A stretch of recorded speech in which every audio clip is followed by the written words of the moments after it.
My dear students, Assalamu alaikum. Hope you are fine and safe in this current pandemic situation. I also hope you are maintaining all the health rules which have been instructed by the government.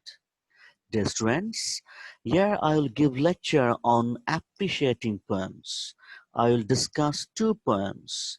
First one, Dreams by D.H. Lawrence, and the second one, September 1st, 1939 by W.H. Auden. Dear students, this lecture has been designed only for the students of class 12 and it has been prepared by me, Muhammad Tariqul Islam Sharkar, in short, TIS, lecturer in English, Bangla Medium Morning Shift, Rajakutra Model College.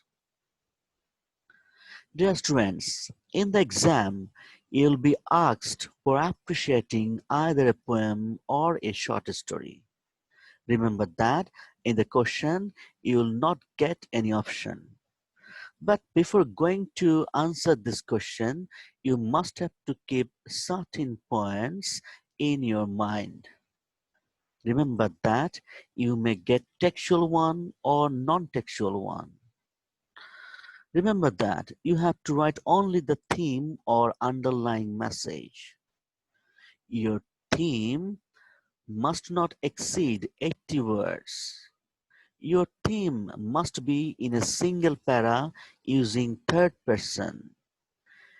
In your theme, there must have the critical belief of the poet or author, and it's not necessary to write down the name of the poet or writer in your theme. So, dear students, if you can keep these points in your mind before going to answer this question, obviously you will get good marks. Okay? Now, poem number 1 from Unit 3, Lesson 2, Dreams by D.H. Lawrence.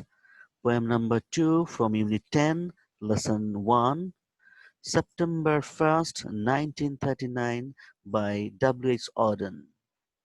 At first, I'll discuss the first poem, that is Dreams by D.H. Lawrence. But at the very beginning, I'd like to give some information on the poet, about the poet D.H. Lawrence. D.H. Lawrence, that means David Herbert Lawrence, was born in 1885 on 11th September and died in 1930 on 2nd March at the age of 44. He was an English poet and writer. Though he is better known as a novelist, Lawrence first published works in 1909 were poems, and his poetry, especially his evocations of the natural world, have since had a significant influence on many poets on both sides of the Atlantic. He was also a leader of the Harlem Renaissance, which attempted to bring changes in the lives of the black people in the 1920s.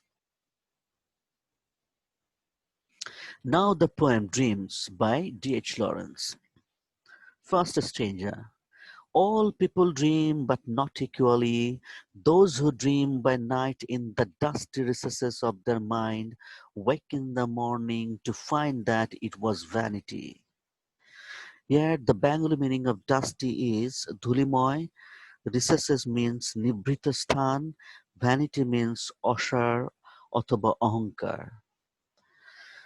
And the Bengali meaning of these three lines will be সব মানুষ স্বপ্ন দেখে কিন্তু সমভাবে নয়, যারা রাতে তাদের মনের ধূলিতে আচ্ছাদিত নিভৃত স্থানে স্বপ্ন দেখে, তারা সকালে ঘুম থেকে জেগে দেখে যে এটি ছিল নিছক অন্তঃসার শূন্যতা. Now the paraphrase of the lines 1 to 3. Yet the poet says about the nature of dreamers. He says that all people dream, but all people do not dream equally. There are two types of dreamers. Type 1 dreamers dream at night in their sleep. They dream with closed eyes, with their weary and troubled minds. In the morning, they get up and find the dreams in emptiness. They forget their dreams and they never struggle to achieve their dreams. Now, the second stanza. But the dreamers of the day are dangerous people, for they dream the dreams with open eyes and make them come true. The Bengali meaning of these three lines will be কিন্তু দিবা স্বপ্নদর্শীরা ভয়ঙ্কর কারণ তারা তাদের চোখ খোলা রেখে স্বপ্ন দেখে আর সেগুলোকে বাস্তবায়িত করে. Now the paraphrase of lines 4 to 6. Here the poet says that Type 2 dreamers dream in the day. They are dangerous people because they dream with open eyes and they act upon the dreams. They struggle to make their dreams come true. Even they try hard to make the dreams turn into reality. Dear students, there is a similar sense in Wings of Fire, which is an autobiography of APJ Abdul Kalam, the former president of India. There he says, true dream is that dream which does not allow you to close your eyes. Rather, it forces you to keep your eyes open. So there is a very good similarity with this poem. But William Wordsworth, the great romantic poet, tells something different. He tells that the poets are the dreamers because they have the ability to turn our wish, our power, our thought into a deed. Poets give voice to what we desire and strive hard to achieve. They write about the dreams of lovers, men of action, patriots, social reforms, workers, and just about anyone given to imagining a better tomorrow for themselves and for others. But D.H. Lawrence is telling that whatever may be your profession, whatever may be your condition, it doesn't matter. If you have that courage to dream in the broad daylight, keeping your eyes open, that means you have that courage to struggle. You have that courage to fight. You have that courage to work hard to translate your dreams into reality. And that is important. Now, dear students, I'll tell you the theme of this poem. The theme of this poem will be like this. The importance of dream in man's life is beautifully highlighted in the poem. Here, dream is the central theme of the poem. Different people have different dreams. Those people who dream unconsciously or subconsciously cannot make the dream true, but those who dream consciously can make their dream fruitful. And that person is a true dreamer who can dream keeping his eyes open because he has that courage to struggle, he has that courage to work hard to translate his dream into reality. So, dear students, that will be the answer. That should be the answer of this poem, The Dream.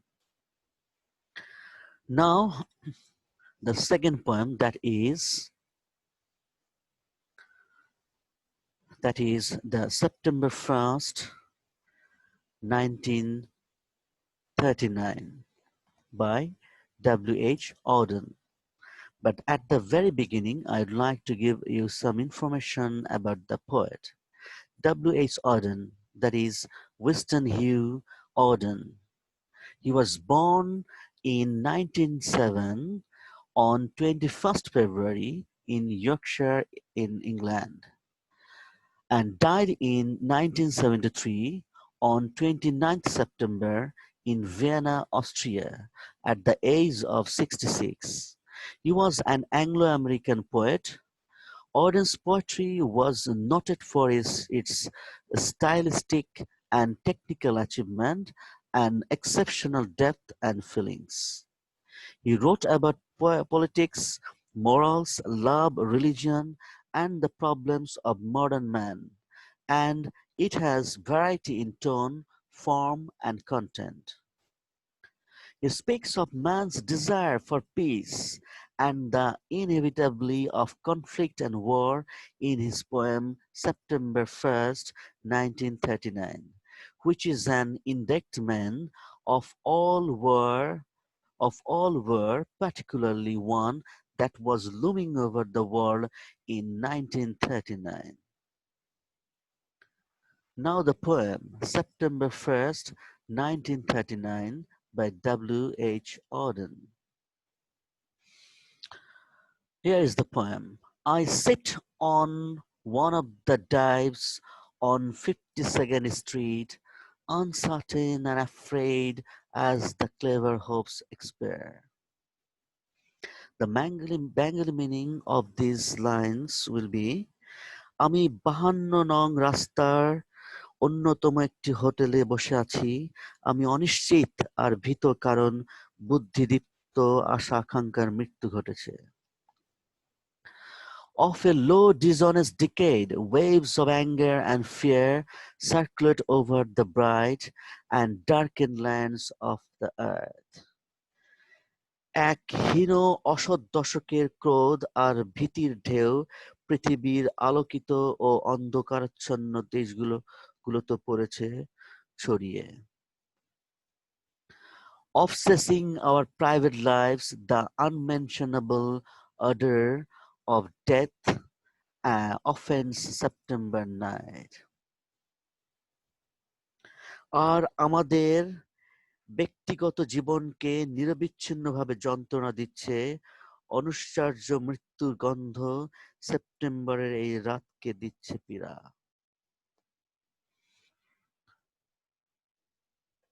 Now, in the first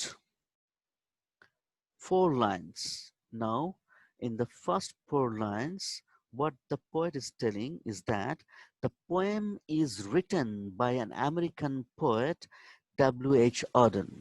The title of the poem refers to the beginning of the World War II, the day when Adolf Hitler invaded Poland. In the first line, the poet sits in a bar in Midtown Manhattan as the Second World War has begun. The poet feels uncertain and afraid and expresses his fear of the future. He fears that hopes for the peace in the world have ended. In lines 5 to 8, the poet is telling here that the beginning of the World War II has made the poet worried. He now says that the world leaders of 1930 decade failed to prevent war, so he expresses his distrust of the leaders. The Second World War has created the atmosphere of anger and fear, and the fear of war has darkened the earth. People all over the world have become afraid. In the last three lines, 9, 10, and 11, the poet is telling the fear of war affects their private lives and activities. The anxiety and fear of the war have possessed their mind completely. Then the poet says that he senses the unpleasant smell of death due to the war, and this smell of death has damaged the atmosphere of September night. So this is the paraphrase. These are the paraphrases of this poem. Now, dear students, I will tell you the theme of this poem. The theme of this poem will be like this. In the poem, the poet portrays his uncertainty and fear about the outbreak of the Second World War. Sitting in a bar, he notices the war victims losing their hopes and aspirations. Anger and fear darkening the lands destroy people's private lives. The September night spreads smells of death. So, dear students, in this way, you have to write the poem, poem's themes. Okay, so up to this, thank you.